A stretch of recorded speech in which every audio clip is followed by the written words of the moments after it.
Welcome to National Parks Traveler, where we explore the national parks and the issues that involve them. It's hard to believe, but it's been 4 years since Congress passed the Great American Outdoors Act and President Trump signed it into law. Under that legislation, the National Park Service has been receiving $1.3 billion a year to pay for tackling the National Park System's maintenance backlog. This is Kurt Repenchek, your host at the National Parks Traveler. When the Great American Outdoors Act was passed, it was given a 5-year life. That means it will have to be reauthorized next year to keep the program going. It's had wide-ranging impacts, paying for things like roadwork on the Blue Ridge Parkway, new bridges at Yellowstone National Park, improved campgrounds in the park system, and new interpretation across the park system. But will the Great American Outdoors Act get renewed, and what's the process to get there? To examine the benefits of the legislation and talk about the steps being taken to reauthorize the Great American Outdoors Act, we're joined today by Eric Stiles, President and CEO of Friends of Acadia, Kristen Brengel, the Senior Vice President for Government Affairs at the National Parks Conservation Association, and Phil Francis, Chair of the Coalition to Protect America's National Parks. We'll be back in a minute with our guests to discuss the future of the Great American Outdoors Act.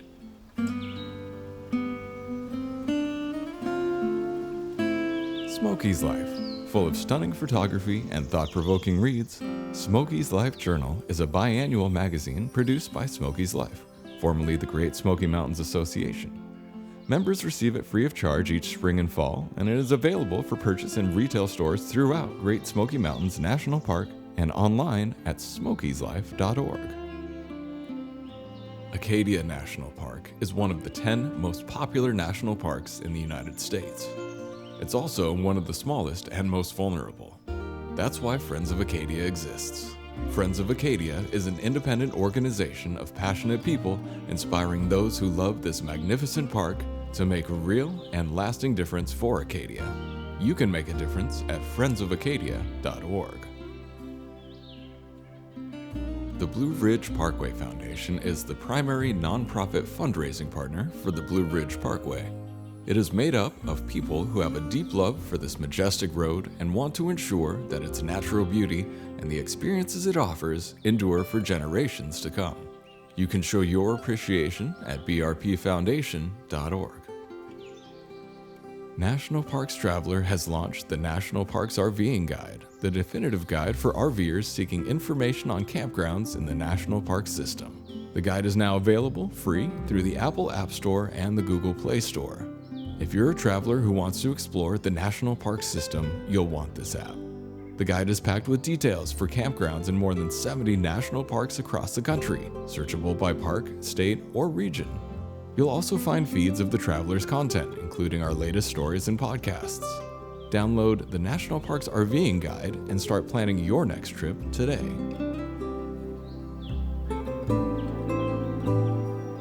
Welcome to the Traveler, guys. Thank you for having us. Yeah. It's great to be here, Kurt. Yeah. Everybody in Washington is going on vacation for the summer recess, but I corralled you all to come in here and talk about legislation that Congress needs to act on. The topic, of course, as I said in the introduction, is the Great American Outdoors Act. And for those who haven't been paying attention, it's a program that uses money to send to the Park Service and other federal land management agencies to help with maintenance and backlog, pay for that to be fixed. The Park Service has been getting $1.3 billion a year, roughly, for the past 4 years, and the program goes until September of 2025, I believe. So they should end up with $6.5 billion to pay for backlog maintenance and repairs, and of course, with the bottom line bill of backlog and maintenance around $22 million at least, 6.5 won't go that far. And so there's a need to reauthorize the bill. Does that have to be done this congressional session, or can it wait till 2025, Kristen? It can wait till 2025 because this funding essentially goes into a fund, if you will, to pay for the projects over time. The Park Service has just been doing an extraordinarily great job of getting projects up and running from planning to design to construction.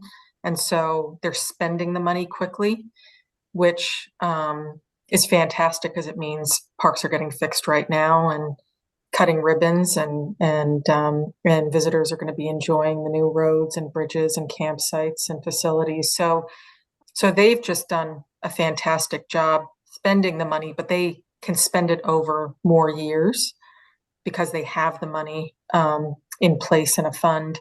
We are eager to reauthorize the bill and get it additional funding because we want more projects of various sizes to get in the system.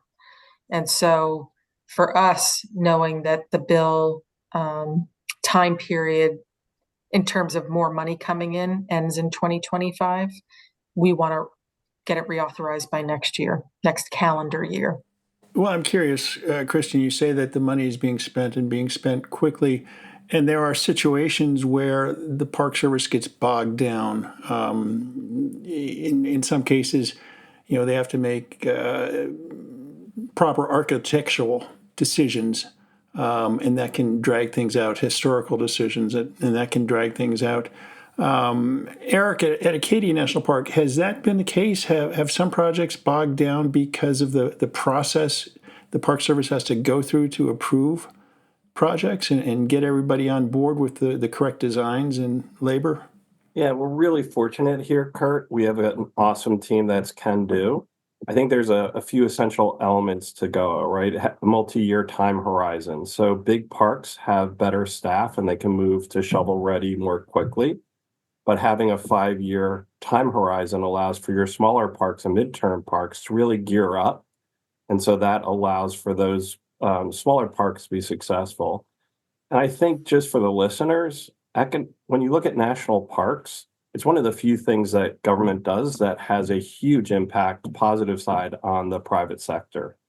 So when you look at the two major projects at Acadia National Park, the maintenance building and over at Schoodic, the water wastewater, those are money going to good local firms. So these are big projects going out the door to local firms, good paying living wage jobs to enhance the visitor experience and protect the park, which is the largest employer in Down East Maine.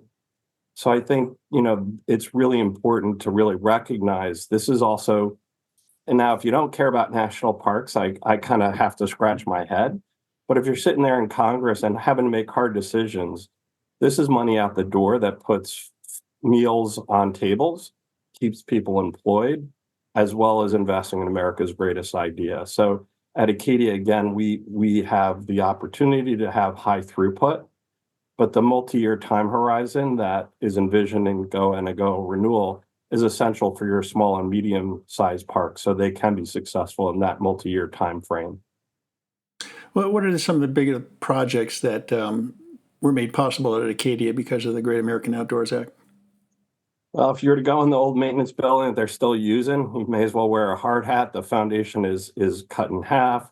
Again, it was designed in the 60s when you had far fewer visitors, far fewer infrastructure projects. So the maintenance building there is an over $30 million project. It's going to be a game changer for the park and its staff and its ability to really caretake the park now that it has 4 times the number of visitors that it had when the original maintenance building. The other one, and it's not sexy, but if you're going to visit the Schoodic unit of the national park, you got to drink and you got to go to the bathroom. And these Old Navy station, and it's amazing. It's a great success story, but the Old Navy base infrastructure are starting to crumble. So the GAOA funding has been essential for making that investment. So I think just about anything that a park visitor has in mind is touched and benefits from the Great American Outdoors Act. Phil, I've got to go back to that question I had about projects bogging down because of the process that the Park Service has to go through. And a perfect example, and maybe it's an outlier, is Scotty's Castle at Death Valley National Park. I mean, it was damaged in, I think it was October of 2015 by a huge thunderstorm that they don't really see that often. And it's, going on 10 years later, and it still hasn't been repaired to the point where it can be opened up to the public. Is that an unusual situation, or are there other examples across the Park Service in your discussions with park superintendents and park staff? No, I think that it's not uncommon that some projects are put on the back burner just because prior to the Great American Outdoors Act, there wasn't the money. And so there was a lot of competition and there was huge, long lists of needs, and some of those needs were really big. I remember the Blue Ridge Parkway, my old home, had a backlog just on the Blue Ridge Parkway itself to redo the road. It was over $1 billion, just one place. I'm just looking at all these long lists of projects that are needed now. Yosemite's got one right now that's $1.3 billion. And so, no, it's not uncommon. Lack of staff is part of the problem. I was going to ask that because you've got the big parks, the Yellowstones and the Grand Canyons and the Yosemites that have the staff to work on these projects, the paperwork and whatnot. What about the smaller units that have plenty of backlog to be tackled? Yeah, one of the comments that our coalition has made is a lot of the smaller parks were left out in the first round of funding. But I understand why they funded bigger projects earlier. It makes sense to demonstrate to the Congress that the Park Service is capable of spending the money wisely and spending big chunks of money. But if you look at the projects now, as time has gone by, there's more and more smaller projects in line. But you're right, the smaller parks, if you're at Kings Mountain National Military Park, if you get a $5,000 gift, that's a lot for them. But it's probably not going to make the list, at least not at first, because there's just so many with 429 parks. There's a lot of projects. Yeah, and progress is being made. I mean, just the other day, Fort Pulaski National Monument in Georgia put out a press release about the work that was done there in repointing some of the stonework, the brickwork, and whatnot. Although Hurricane Debbie, which is diminished a little bit to a tropical storm, probably is going to flood Fort Pulaski again this coming week, and hopefully it won't do any damage. And I'm not belittling the Park Service for the process that it takes to go through. Rather, I think it's a good example, Kristen, of why this program should be reauthorized, because you can't get these projects done with the snap of a finger. Yeah, and I think one of the smartest moves the Park Service made was to set aside some of the money for these maintenance action teams. And these are sort of roving teams that do historic preservation oriented work and can hit multiple parks in the good season when you can do construction work. And so what we've done over time is encourage the Park Service to increase that maintenance action team funding. And now it's pretty high. I think it's at 40 million now. And that's getting to more parks, smaller parks, and sort of deploying these folks in a specific region. So they're not traveling all across the country. They're sticking to one spot. And as you know, Kurt, there's so many places like in Virginia where you have a lot of battlefields. So you're able to deploy people to multiple locations in one summer to get multiple projects done. So I think that's incredible. And also, one of the criticisms was trails. And I think what the Park Service has tried to figure out is, okay, we have 150-year-old Yellowstone that has massive infrastructure problems. We've got to get that started, and it's going to be expensive. We've got that massive campground at Yosemite that needs to be redone, one at Zion that needs to be redone.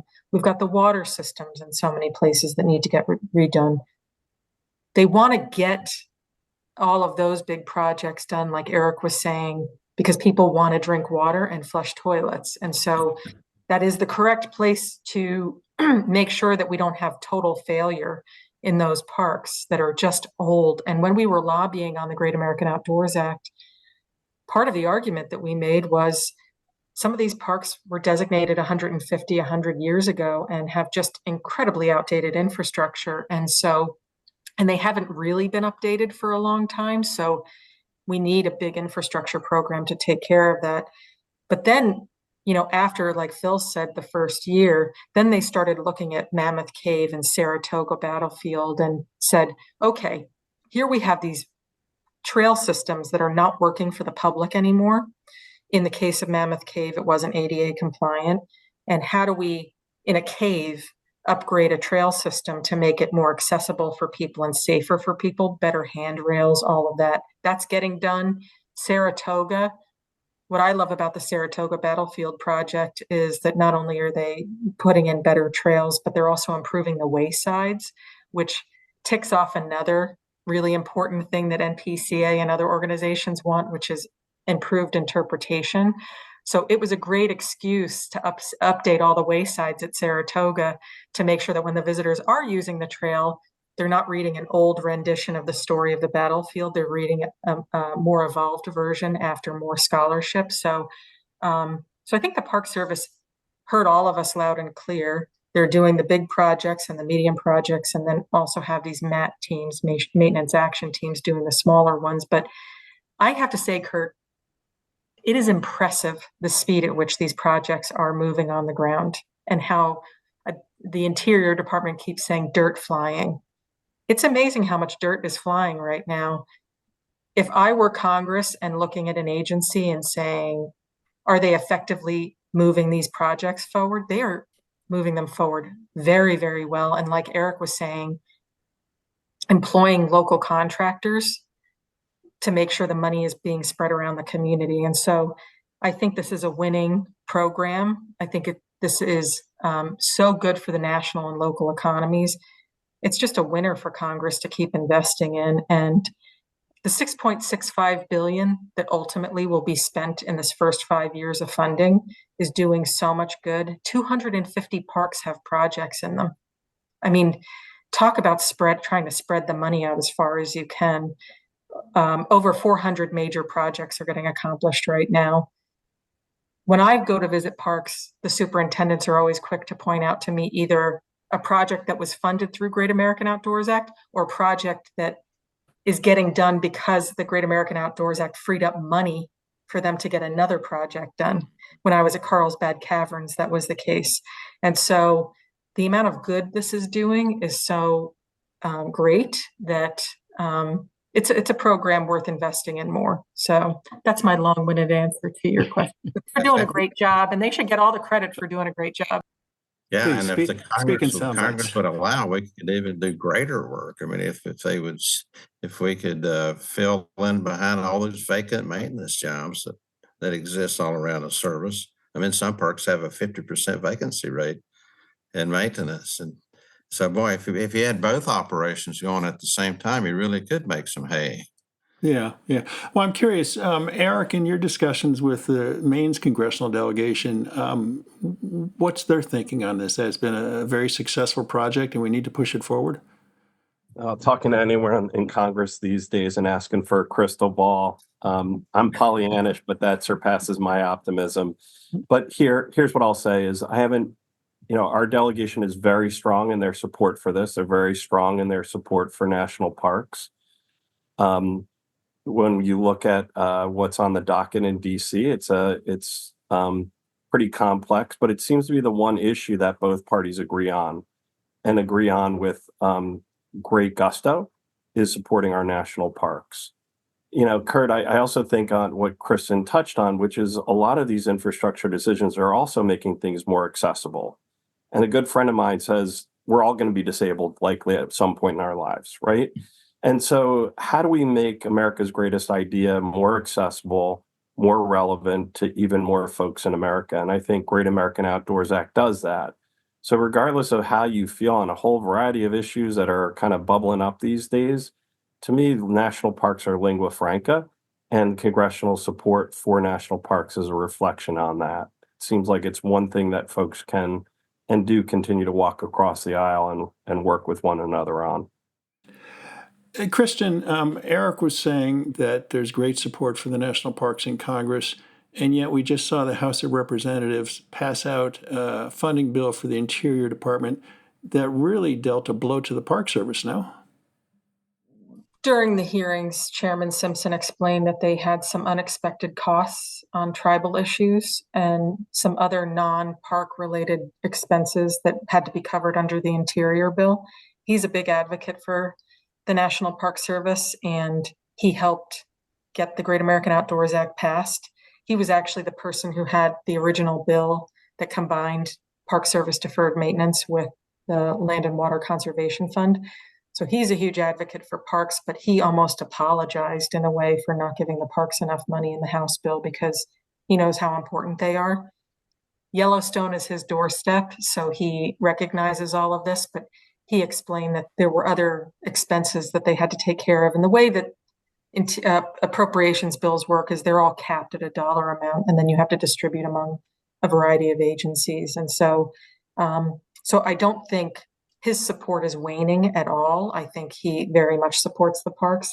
What happened in the last few weeks of Congress before recess was that the Senate boosted the numbers greatly. And the Senate bill, Senator Collins from Maine, where Eric is sitting right now, she was very much a part of boosting the Interior appropriations number and agreeing with Senator Murray and Senator Merkley to increase the park number.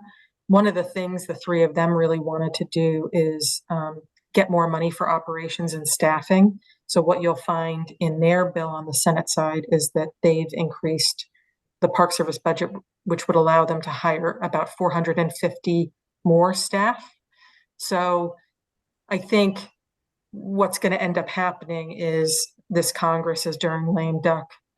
If they want to pass an appropriations bill, they will work out a deal. And because the Senate made such a huge statement about increasing park staffing, my guess would be at the end of the year, we'll see a bill that increases park staffing. So I think, yes, the House numbers tend to come in low every year. They want to put more money into national defense than they do the discretionary budget. That's a decision that's outside of the Interior Subcommittee, but I think there's still a great amount of energy of support for parks. I think folks expect there to be a deal at the end of the year. And so, there's just a limited amount of money that Congress can put forward. But I will say on the staffing issue, when the Inflation Reduction Act was being negotiated, Senator Manchin added $500 million to the bill for park staffing. No other agency, just parks. And after all of the crazy negotiations that went on with the Inflation Reduction Act, that money stayed in. So that says a lot about how much Congress supports money for park staffing, is that after all the things that were cut out of that bill, that stayed in. So those positions are starting to be filled right now. I think the Park Service estimated maybe by the end of the year, they'll have 1,500 positions filled under that IRA money, which is 10 years. So I think that's the name of the game right now, at least for NPCA and the two organizations that are on today, is if there's a chance to get supplemental funding for the parks, whether it's for maintenance, whether it's for climate resilience, staffing, we are going to continue to bug Congress and ask them to put in line items for the parks to get more money for these things. Until they figure out their appropriations issues, we're going to continue to try to get that supplemental money for parks. And we've been very successful. I think I calculated that we've been able to get about $10 billion for parks from various bills, from disaster funding to infrastructure, to the Great American Outdoors Act, to the Inflation Reduction Act. So I think there's a lot of support for funding for parks. It's the appropriations that really isn't that great consistently. Yeah. Eric, you had some thoughts on that? Look, Congress's basic job is to keep the lights on. Philanthropic Partners is to provide that margin of excellence. Now, I think our opportunity at Friends of Acadia, the number one question I get from our donors is, what is Congress bringing to the table? So the cuts envisioned in the House, in my opinion, are reckless. I'm much more bullish on the Senate version.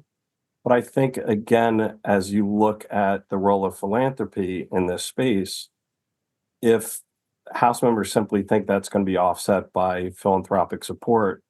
It's not the case. Second, it creates a park system of have and have nots. Not every community has that same opportunity, right? And national parks, again, America's greatest idea. So I'd like to think that we're heading for a race for the top. How can we inspire one another through things like Great American Outdoors Act, the Inflation Reduction Act, rather than an Alamo model of cutting funding from the tax side and then losing interest from the philanthropic side. So I am in full alignment with Kristen's description, with a warning. Also, if we end up shifting too much of park funding to philanthropy, the power of the purse, right? That's Congress. Well, if we end up in essence privatizing national parks, that's a pretty scary proposition to me. So I like the idea of this virtuous cycle of we work with one another to inspire one another to solve these problems collectively, because the other business model here is one of failure. Phil, you had some thoughts? Well, I want to follow up on what Eric said. I remember being in a meeting and the Smokies and $1 billion donor, was present, and he said the first time that Congress cuts the budget because we're donating money is the last day that I'm donating money. And so, because he says that they've already paid enough money in taxes, and they don't want to pay any more. The other thing I just wanted to mention about a reduction, if you get an increase one year, you get 500 positions in FY24, and FY25 is cut back by 6.2%. How do you accommodate those new positions? All the money to pay for them is gone. And so whatever is given needs to be sustainable somehow. Otherwise, you start cutting in other places, and it creates chaos if you're on the ground. There's nothing like being in a park and you're managing your budget, and it's late March or April, and you find out that there's a cut, and that you're already overspending your budget, and you start having to leave positions vacant or not hiring the seasonals in order to make ends meet by the end of the year. And if it's a permanent position, it's even worse. So it's important. I don't know if we'll ever get there, but it's important that we find some sustainable way of funding the operations. Kristen, I know you all agree with that, right? Kristen, Public Employees for Environmental Responsibility came out the other day and said under the House Interior Department funding bill, the Park Service would lose 1,000 positions. I'm not sure if that's correct or not, but what's the Senate appropriations measure calling for? They're calling for increasing park staffing by 450 positions. So they wanted to have enough money in there to be able to increase staffing in the parks. From on the current Senate levels. side. From current levels. Yes, from current levels.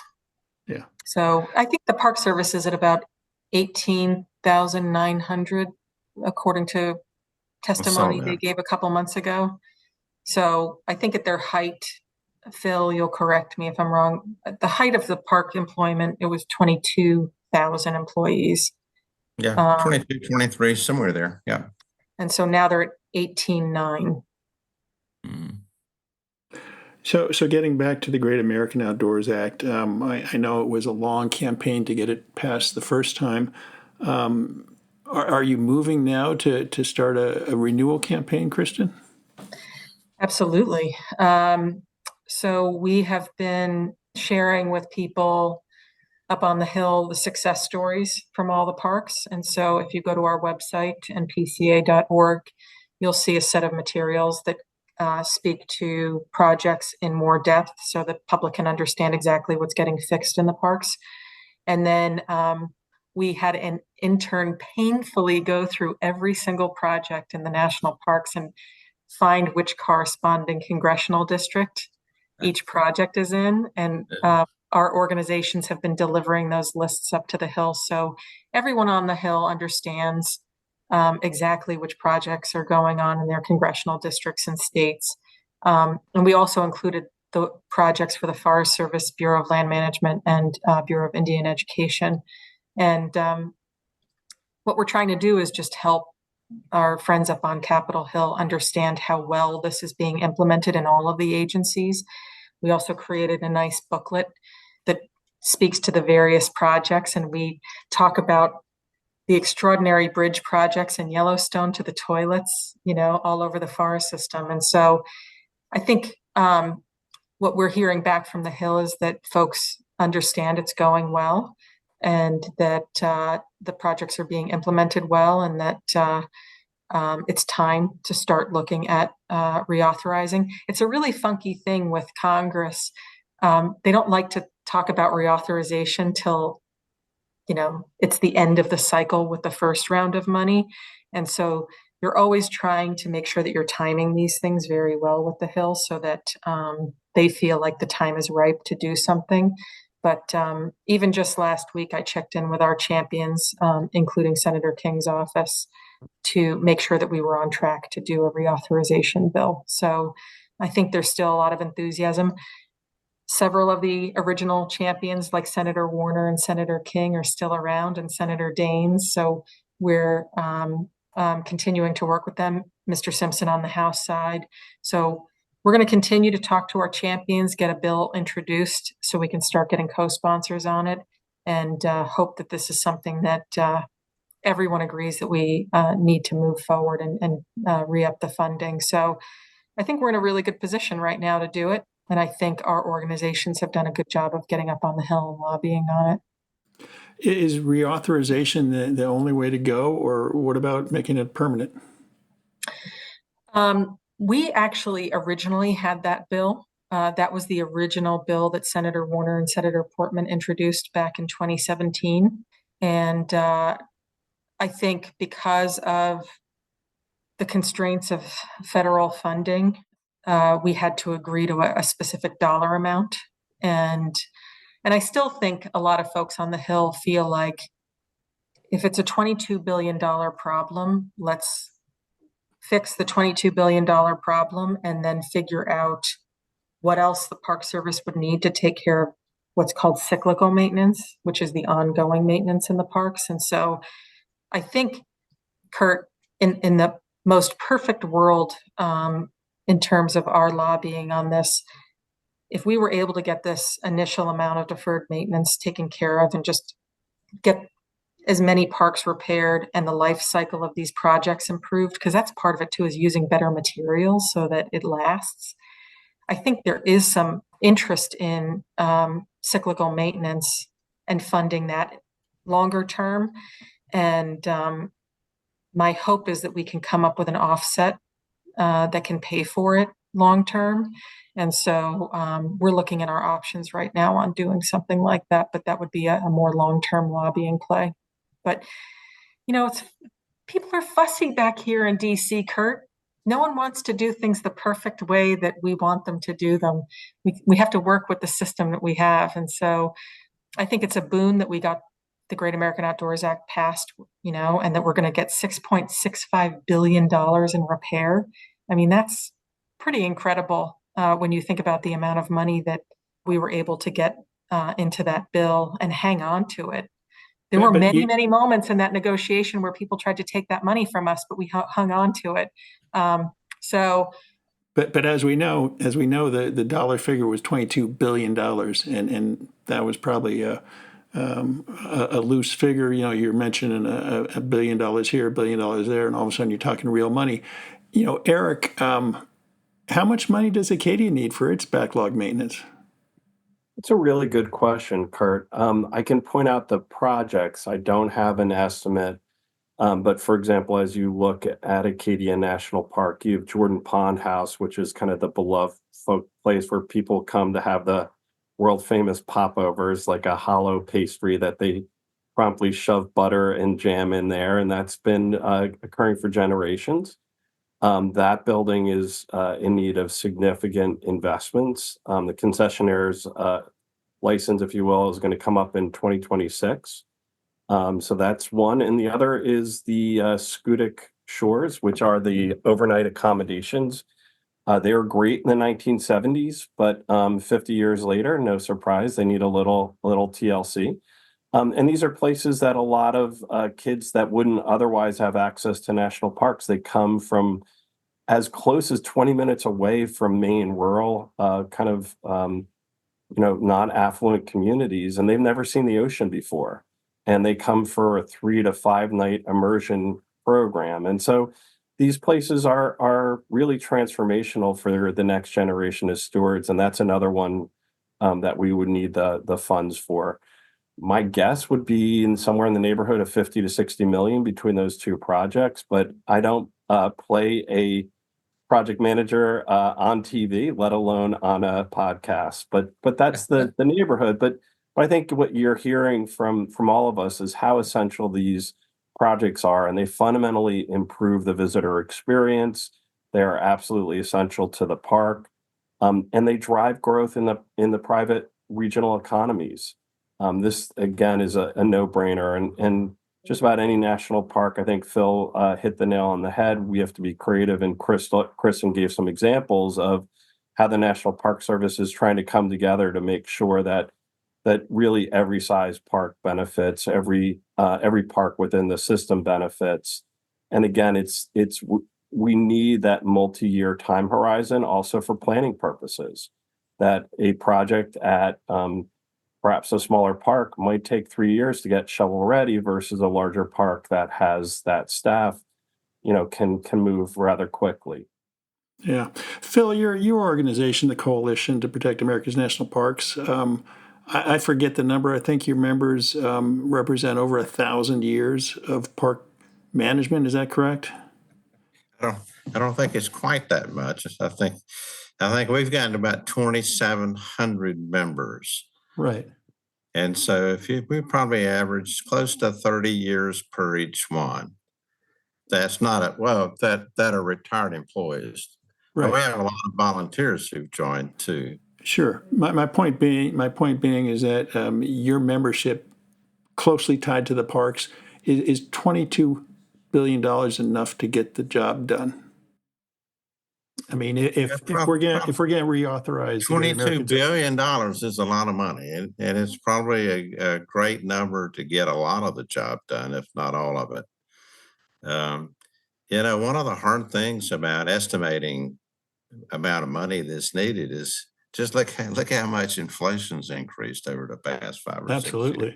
Absolutely. And if you make an estimate today, if you don't adjust that going forward, you're going to be out of date. There's not going to be enough money. So you do the best you can. You get as close as you can, and you convey that.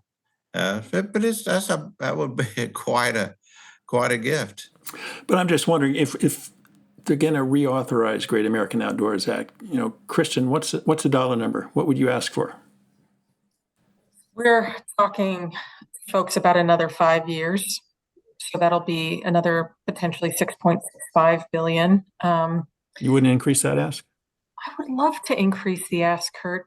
I'm in for whatever direction Congress wants to go with this. And so this was an increment that people were very comfortable with. I was in many, many rooms while we were talking about the amount that folks were comfortable with putting towards this. For whatever reason, that is the number that folks were okay with. So obviously the Park Service has demonstrated that if they were to increase it to 10 billion or 15 billion, the Park Service has demonstrated that they can use it. So, and they know that at least now, before adjusting for inflation, that's where we are. And so if they wanted to knock it out, we would absolutely support a bill to do that. Like I said, that was the original bill was written to say until the maintenance backlog is zero, basically. And so we're happy to move back in that direction, but we had to rewrite the bill twice after that original bill. And so I think the problem with being a lobbyist for a long time, like I have been, is that everyone knows that you know what the original agreements were. And so that's what you have to sort of live with. But I would love to increase it and find an opportunity somewhere in a bill to put more money into it, especially I'm a boss, I have a staff. When you have an excellent staff working on a problem like the Park Service has right now, I would want to put a lot of money behind them to keep them moving on this. So this is a good horse for Congress to ride because the staff at the Park Service and DOI right now are excellent that are working on it. And many of the superintendents are just doing a phenomenal job executing these projects and moving them quickly. Acadia, Yellowstone, Yosemite, Grand Canyon, all of these places are getting these projects done on the ground. I visited many of them. I've seen them with my own eyes. It's incredible how much folks are digging in and moving on this. So I would invest in all of these excellent superintendents and put more money on the ground. We're making the case for it for sure. So it's really just up to Congress what dollar figure they're comfortable with. But we'll probably, the bill will probably be another 5 years at the same amount. Yeah. Well, thank you for doing that work, Kristen, because it's really important. I'm up here whining about not getting enough money, but I really do appreciate all the work that NPCA and you especially do to help. You made a big difference. Thank you. Well, all of you have been super helpful in all of this, and we are all trying to tell the story of the parks right now and make sure that we're talking about the needs and what they're trying to tackle. We haven't even talked about climate change yet. And there are so many parks that are just trying to figure out how do we not only maintain infrastructure, but how do we maintain the park as people remember them, plants and animals that are there. And so just as we're working to get this great deferred maintenance money for parks, we're already trying to think about the next thing, which is how do we get science, forecasting, all of these things done in order to think ahead about climate change. And so the needs for the parks are beyond deferred maintenance, but I am so glad that Congress is at least addressing the deferred maintenance issue and partially the staffing issue. But we do have other issues that we need to address in the parks. Yeah. Eric, you had some thoughts? Yeah, just following. So I want to again give a lot of love and a shout out to NPCA that, as Phil said, is really doing outstanding work in this space. Also reflecting on Great American Outdoors Act, we were talking about cuts beget cuts, investments beget investments. So increasingly, friends organizations, some of the larger ones around the country, we are funding project managers at parks to help increase that throughput, right? So I think when Congress makes these investments, organizations, Yosemite, Cuyahoga, Friends of Acadia, we're looking to help and step in and provide additional capacity. So this is a case where, again, Congress, by making that investment, I think, Phil, to your point, we're not looking to replace the tax dollars. I think it helps us elevate our collective sites. So I think, Kurt, it's not a universal solution, nor do I think it should be, but I do know that in this space, I think a lot of park partners and philanthropic partners are saying, hey, with these increased opportunities, how can we help the park right now? Of course, the elephant lurking in the back of the room is this is an election year. And while President Trump did sign the Great American Outdoors Act into law when he was in office, a number of concerns have been voiced about what he would do to the federal government if he is reelected. What's your crystal ball say about the election year and support for the national parks? Well, I nearly killed over when I found Project 205 on the internet about a month ago. So I don't know. I don't know what to think, given where we are, the two signs. I mean, everybody's got their own priorities. I don't know where we fit in anyone's priorities, really. And so, but things would certainly be better if there were supportive folks out there trying to make the best there with our national park units. That's for sure. Yeah, we don't endorse candidates at NPCA or actually our C4, the National Parks Action Fund. But I think what is true to say about whoever gets elected, whether both in Congress and administration wise, we've always been able to figure out a way to work with folks. And as much as we may not have agreed with the Trump administration previously on oil and gas drilling and, energy, we disagree with the Biden administration on where they put renewable energy sometimes too. So, Sure.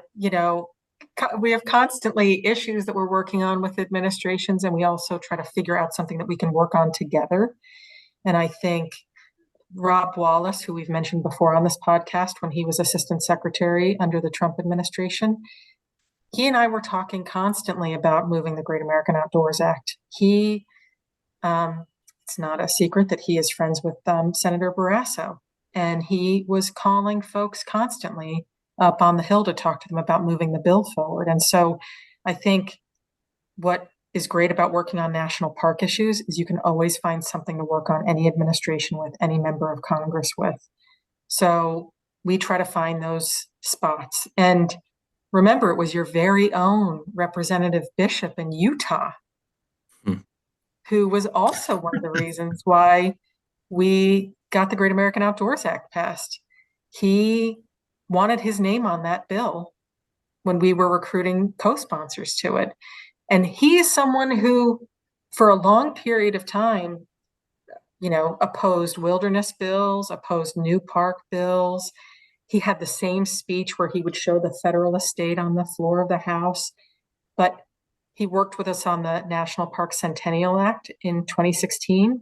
And then he had his name on the Restore Our Parks bill when we were running co-sponsors. The bill that became the Great American Outdoors Act, it was his name on it on the House side. And so, Kurt, I think my message to all the listeners and everyone who cares about parks who are out there, never give up on people. You got to lobby everybody, and you have to talk to your elected officials, and you have to tell them that parks are important. And if you do that, then they will respond accordingly. We just can't be quiet as a group of park advocates. We have to be loud. And we got very loud when we were lobbying on the Great American Outdoors Act. And I think that's why, you have a bill that's signed by Nancy Pelosi and President Trump, is because it just goes to show how much people want their name on protecting parks. And so I'm a true believer that you can figure out a way to work with everybody. Since this is an election year, is it safe to say we won't see any legislation introduced until the new Congress? No, we'll see a reauthorization bill when they get back after some of the recesses. We'll see a bill on this. And we've been in various discussions for a while about trying to move something. So lame duck will be interesting potential opportunity for parks. NPCA, we're working on about 34 park bills right now. Everything from name changes to studies to expansions. We have a 6,000 acre expansion of Big Bend, for instance. We have 118 acre expansion of Santa Monica Mountains in California. So about 34 bills in total of various sizes. We have a 1 acre expansion of Dayton Aviation for a parking lot. So we have various bills of different sizes, and there's some momentum right now to talk about a public lands package during lame duck. So we'll have all of these lands bills, we'll have appropriations. So we'll see what we can put together during lame duck and see if we can make some progress on parks during lame duck. But there is pretty good energy on Capitol Hill right now to try to move something. And I think people feel like we can do something for parks during lame duck. Well, that'll certainly be something interesting to watch. Eric, Phil, any closing thoughts?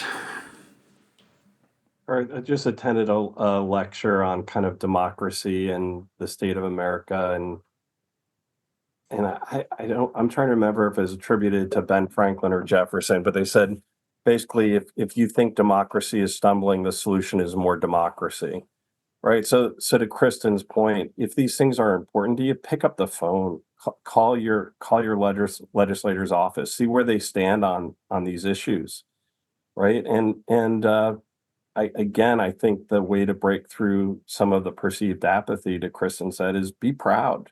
I love national parks. I want my elected officials to know I love national parks. And in part, as a voter, I'm deciding who I'm going to vote for. This is Eric Stiles as a resident of Maine, based upon their platform on national parks. So, be proud of that and be vocal. Well, I'm just glad we're doing what we're doing, all of you. What we're all respectively doing. Kurt's got millions of listeners, and Eric and Friends of Acadia and Friends of the Smokies, and gosh, park friends groups all around the country, volunteer groups. Gosh, just imagine where we would be without this. And so I think there's a lot to be happy about too, although I get a little cranky sometimes. But there is a lot to be happy about. Thanks for having us, Kurt. Thank you. That was Phil Francis from the Coalition to Protect America's National Parks, Eric Stiles, CEO and President of Friends of Acadia, and Kristen Brengel, my old friend from National Parks Conservation Association. Thanks, and we're going to check in later this year to see where all this legislation is moving to. Thanks, Kurt. Thanks for having us. Yeah. Kurt, thanks for all you do.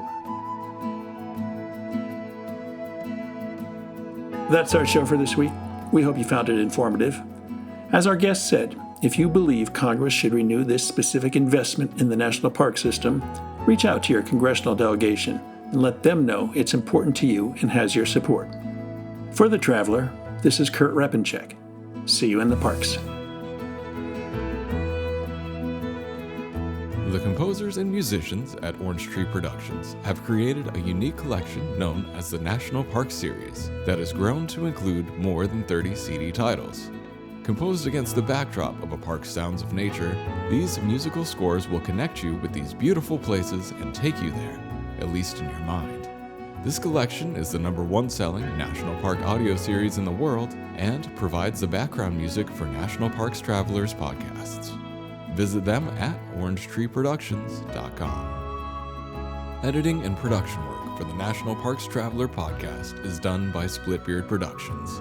You can learn more about us at splitbeardproductions.com. National Parks Traveler is a 501c3 nonprofit media organization that provides daily editorial coverage of national parks and protected areas.